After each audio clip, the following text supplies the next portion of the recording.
Please come forward.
Story is about Joseph.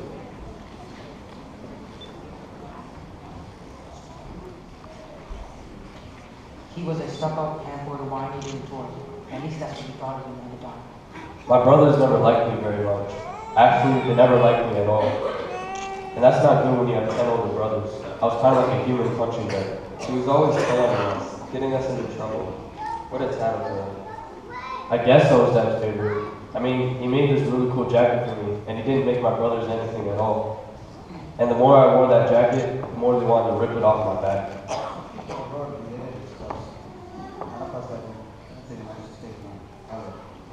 One night, I had this dream, how all of my brothers bowed down before me. And when I told them about it, they just went off. They were like, oh, the little brat's gonna be our brother, huh? Our ruler, huh? Then he had this one dream about the sun, moon, and 11 stars bowing down. Even Dad got his case for this one. We were like, what, we're gonna bow down to you? Yeah, right. So then Dad sent me off one day to go check on my brothers in this place called the GOPR. When we saw him in the distance, we hatched this plan. I don't really remember whose idea it was, but we decided to do away with it.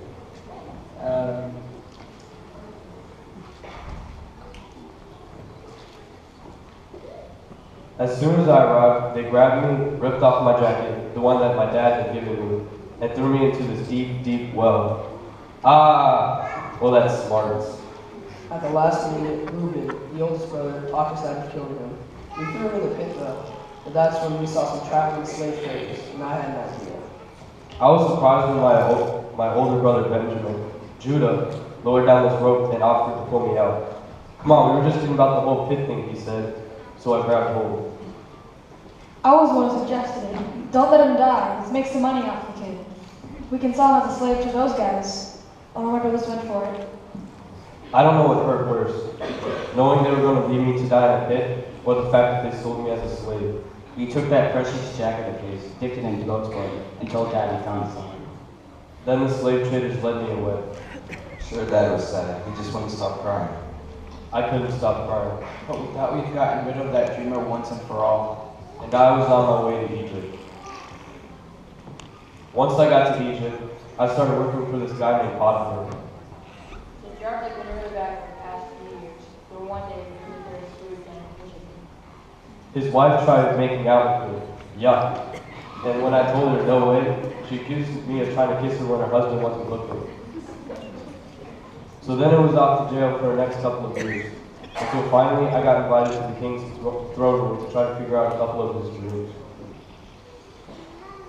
Finally, the drought got so bad that Dad said, "What are you guys doing here? Go get us some food. Make yourselves useful." So off we went to Egypt. Well, the dream interpreting went well. God told me what to say, and then the king put me in charge of handling out all the food. So there I was one day when these 10 guys showed up. I recognized them right off the bat. So we went before this Egyptian guy who was in charge of selling over food. And we bowed down to him, but he just accused us of being just a bunch of spies. I pretended not to recognize him. I stuck him in prison for a couple of days. I don't know, maybe to teach him a lesson. Prison spy, oh no. So then I told him to go back, get the youngest brother, my little brother, Benjamin, and bring him back to prove that they weren't really spies. When the guy threw us in the prison, we thought maybe God was punishing us for what we'd done to that whining little Joseph on his knee. I didn't expect to ever see him again, but sure enough, a couple of years later, when the job was even worse, it showed up once more asking for food. Dad didn't want us to go back, but we needed more food. So finally I told him, look Dad, I guarantee I'll bring Benjamin back safely. I'll take full responsibility, and then he let us go. When I saw Benjamin, I couldn't hold it in any longer. I slipped off by myself and started crying. Part of me wanted to hate these guys, but I loved them instead. Anyway, finally the guy accuses Benjamin of stealing a silver cup. Said he's going to keep me forever as a slave. So I stepped up and told him to take me instead. I promised Dad I wouldn't let anything happen to Benjamin, I said. So let me be your slave instead. I'll take his place. That's when I lost it. I started crying. He told us who he really was. He said that no one was going to be a slave anymore. I told him not to be scared, that I wasn't going to hurt him, that God had sent me here for a reason. He forgave us. Can you believe it? Joseph actually forgave us. We went and got that and had a great big family reunion. God accepts me as is. Why shouldn't I accept them? From then on, we were treated like royalty. Man, when someone forgives you like that, it changes you forever.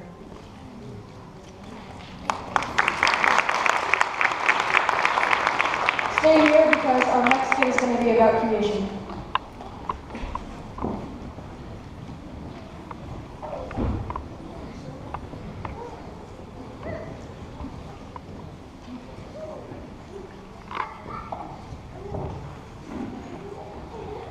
Long ago, before there was anything else, there was God, and He decided to create a world.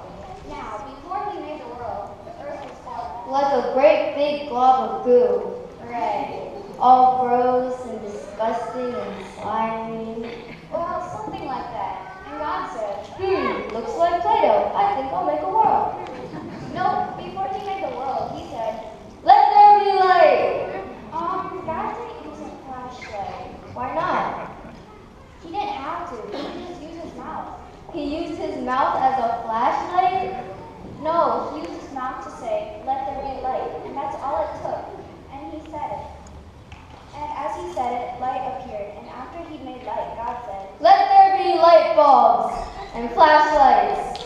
No, God said, good, good. My light is good. It's just the way I like it. My light is good.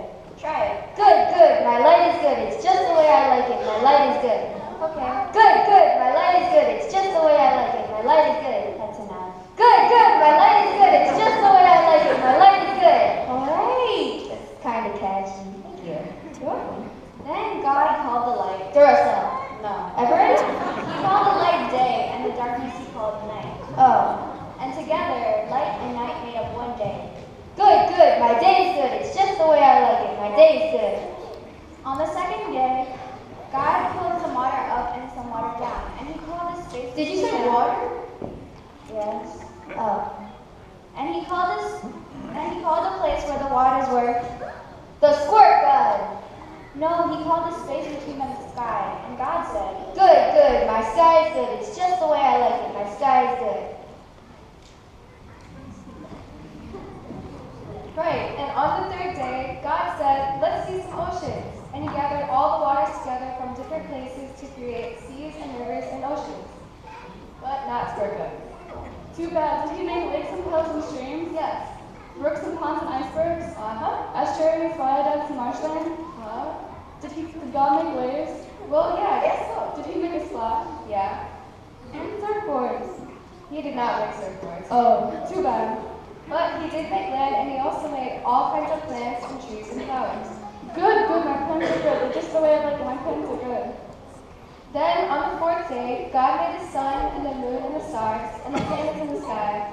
And God made the moon to shine at night and the sun to shine during the day. Wait a minute. If He didn't make the sun since day 4, how could there be night and day on day 1?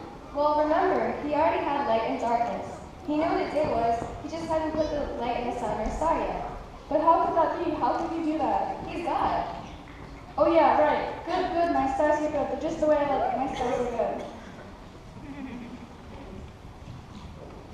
And on the fifth day, God made fish and eels and dolphins and sharks and sea monsters. Ah! No, not sea monsters, but sea turtles. And then God made the birds. Right. And God said, good, good. My fish are good. They're just the way I like them. My fish are good. Yup. Good, good. My birds are good. Just the way I like them. My birds are good. You got it. On the sixth day, God made cows and horses and pigs and monsters. No, not monsters. There were no monsters, only the land animals and people too. Good, good. My animals are good. They're just the way I like them. My animals are good. Finally, on the seventh day, God slept in. well, kind of. He did? He wasn't rested on that day. He took a nap. Sort of. Was he tired? God doesn't get tired. Then why did he sleep? He didn't sleep. He rested on that day to enjoy all that he had made. He called it the most special day of all because There was no school. not exactly. It was a day set apart from his rule and worship and rest from our work. And school. Well, yeah. Cool. Good, good. My rest is good. It's just the way I like it. My rest is good. So just like a painter, God first made sure he had enough light. Then he got the canvas ready. By separating the waters from the sky That's right. and making the dry land and the oceans. And then he started adding color. By making trees, plants, and flowers. Right. And then he filled the sky with lights, stars, and the moon, and the sun, so the background for his masterpiece would look just right. And then came the detail. Yes, he filled his canvas with the best product of his imagination. Fish and birds? Yeah, and then the land animals. Wow. And finally, he put the finishing touches on his masterpiece and stepped back to admire it. I never thought of all that before. Lots of times in the Bible, God describes himself as the creator, or made in his image. We're artists too? Some of us, and some of us are writers, others are quarterbacks, or violin players, or comedians, or singers, but all of us have this incredible thing called imagination. It's a gift of God. Yep, it helps us see what doesn't exist and make it into a reality. Cool. And God looked at all he had made and he said, Yeah, baby, that's good.